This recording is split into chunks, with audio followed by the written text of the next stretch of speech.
Eating once a day forces your body to make a decision. Not about hunger. About survival. And survival mode is powerful. But it's also dangerous, if you trigger it the wrong way. Because every single day you practice one meal a day, your body is quietly adapting. The question is it adapting to burn fat more efficiently? Or to protect fat at all costs? Most people think OMAD is simple. Just skip meals. Eat once. Lose weight. But what happens between your last bite and your next meal is a biochemical countdown. Hormones shift. Fuel sources change. Stress signals rise. Insulin drops. And at one specific hour, a metabolic switch flips. Almost nobody talks about it. At hour 12, you think you're burning fat. At hour 16, you believe you've unlocked something powerful. But what's actually happening under the surface isn't what most people think. And at hour 24, that's where things get controversial. Because that's the point where your body stops waiting for food and starts rewriting the rules. Get this wrong, and you can slow your metabolism, increase stress hormones, and stall fat loss. Get it right, and you unlock a state that improves insulin sensitivity, mental clarity, and metabolic flexibility. Same protocol. Very different outcomes.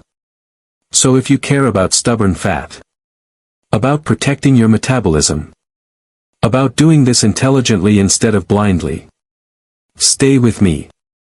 Because once you understand what truly happens at hour 16, you'll never look at OMAD the same way again. And hour 24. That's where biology gets uncomfortable. Before we go further, if you want complex science broken down visually and clearly, hit subscribe now. This channel is about understanding your biology, not guessing at it. Now let's begin. You just finished your one meal of the day. Maybe it was high protein. Maybe it was high carb. Maybe it was a big plate at night. Here's what most people think. I'll eat once. Insulin spikes. Then I burn fat all day. Simple. But here's what's actually happening. Insulin rises, especially if carbs are present. Your body immediately stops burning fat. Yes, stops. Because when insulin is elevated, fat burning is suppressed. That's not opinion. That's physiology. Your body prioritizes using the incoming fuel first. Glucose is stored as glycogen in the liver and muscles. Excess stored as fat. But here's where it gets interesting. If you're only eating once per day, this insulin spike is larger than someone spreading food across 3 meals. So the first few hours are not fat burning. They're storage mode. And that matters. Because what you eat in that one meal now determines the next 20 hours. Let me ask you something. When you eat once a day, do you feel in control, or do you feel like you're trying to earn that big meal? Be honest. Because psychology affects physiology. And we're just getting started. The real shift doesn't happen until your glycogen starts running low. And that doesn't happen immediately. Insulin begins to fall. Glucose levels stabilize. Your body slowly shifts from using dietary fuel to stored fuel. Most people think this is when fat burning starts. Yes. But not aggressively. Your liver glycogen is still available. Your muscles still have fuel. So your body uses stored carbohydrates first. It's efficient. It's smart. But here's the twist. If your meal was extremely high carb, this phase lasts longer. If your meal was balanced or higher protein/fat, the shift happens sooner. This is why two people doing one meal a day can get completely different results. Same schedule. Different metabolic response. And this changes everything. Because one meal a day isn't just about frequency. It's about metabolic timing. Now here's a question. Do you crash 6 to 8 hours after your one meal? Or do you feel steady? That difference tells you what's happening hormonally. And we haven't even reached the interesting part yet. This is where things start separating casual fasters from adapted ones. Your glycogen is dropping. Insulin is low. Glucagon rises. Fat oxidation increases. Now your body begins mobilizing stored fat for fuel. This is where people feel light, clear, focused, slightly hungry but manageable. But not everyone feels that way. Some people feel irritable, foggy, cold, low energy. Why?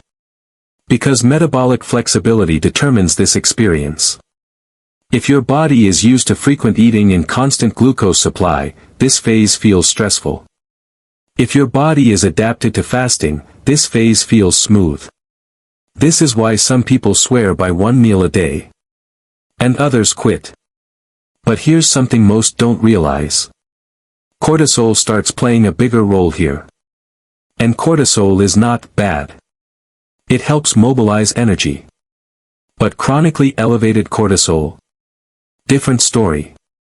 And that becomes important later. Because if one meal a day becomes psychological stress instead of metabolic rhythm, your body notices. But the real decision point?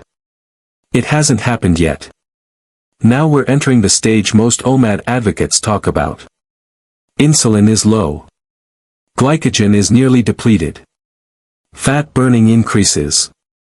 Ketone production may begin rising, especially if carbs were low.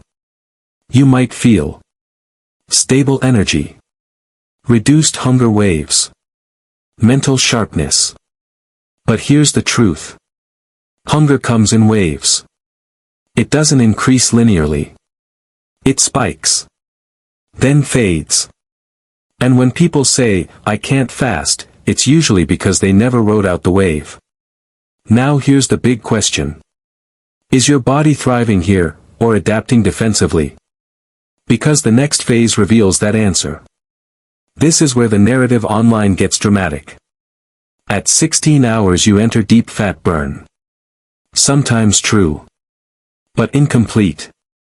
Because at this stage, your body evaluates two things. 1. Energy availability. 2. Stress load. If you're sleeping well, not overtraining, and nutritionally adequate, this stage supports fat oxidation.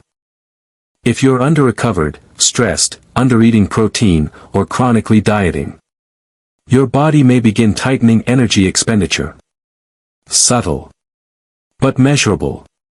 This is where metabolic adaptation can begin if OMAD is poorly executed. And this is why some people plateau on OMAD after initial success. They think, I need to eat even less. But the issue isn't frequency. It's total stress load. And that's the part no one talks about. Let me ask you. When you eat once a day, do you feel empowered, or depleted? That answer matters more than the clock. Because now we approach the highest tension moment.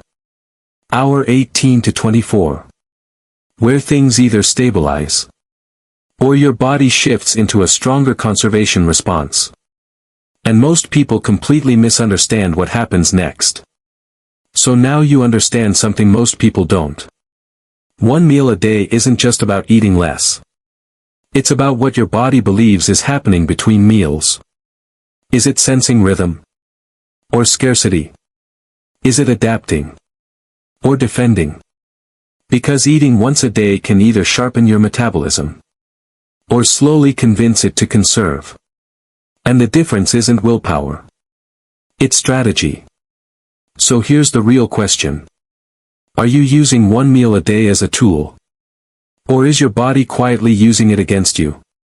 Be honest, when you eat once a day, do you feel stronger and clearer, or colder and more exhausted over time? I want to know your experience. And in the next video, we're going to break down something even more controversial. Should you go beyond 24 hours? Because what happens at 36 hours changes the metabolic conversation completely. If you're serious about mastering your biology instead of guessing at it, subscribe now. This channel isn't about trends. It's about control. I'll see you in the next breakdown.